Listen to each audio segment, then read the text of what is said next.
अटल युव बाहिनी तरफ ब्रह्मपुर निर्वाचन मंडली संयोजक बी रवि राव तत्वावधान में ब्रह्मपुर श्रीरामनगर स्थित भजराम विहार ठारे वृक्षारोपण कार्यक्रम अनुष्ठित होइछि। अटल युव बाहिनी गंजाम जिलार विभिन्न निर्वाचन मंडली वृक्षारोपण अभियान कार्यक्रम करने निमंते निष्पत्ति नेछि। एही परिप्रेक्षी में आज ब्रह्मपुर निर्वाचन मंडली रे वृक्षाई जीवन को मूल मंत्र करी देशर यशस्वी प्रधानमंत्री नरेंद्र मोदी देइतिबा मां पई गछटिए मंत्रर आह्वान को नहीं आज 100 ऊर्ध्व वृक्षारोपण करा जायछि। एही अवसर में अटल युव बाहिनी सभापति शिव शंकर पति जोगदे कहिसंति जे एही अभियान यशस्वी प्रधानमंत्री नरेंद्र मोदी द्वारा प्रतिष्ठित होइतिबा परिवेश सुरक्षा उद्यमर एक अंश,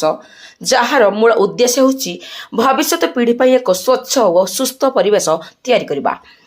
आज वृक्षारोपण अभियान कार्यक्रम में बीजेपी वरिष्ठ नेता सुनील कुमार साहू, जिला साधारण संपादक प्रभात किरण षडंगी, जिला उपसभापति रामकुमार पात्र, जिला युव मोर्चा सभापति शिवशंकर नायक, जिला ओबीसी मोर्चा सभापति मदन मोहन पात्र, जिला युव मोर्चा संपादक कमल पात्र, किशोर कुमार साहू, जी विजय पात्र, आईनजीवी कुंज बिहारी पंडा, युव मोर्चा मंडल सभापति शक्ति पट्टनायक, शीतल जेना, देबुन पट्टनायक, अखिल बेहरा, कृष्ण पलाई, अशोक साहू, लिपुन पट्टनायक, रजत पट्टनायक, चित्तरंजन साहू, अजय दास, मनोज पाणिग्राही, सागर मुखी, प्रियंकर स्वाई, जगेश्वर गौड़, प्रफुल्ल साहू, संजय कुमार दास, सागर साहू, सरोज दास, बिरजा साहू, श्रीधर पाल,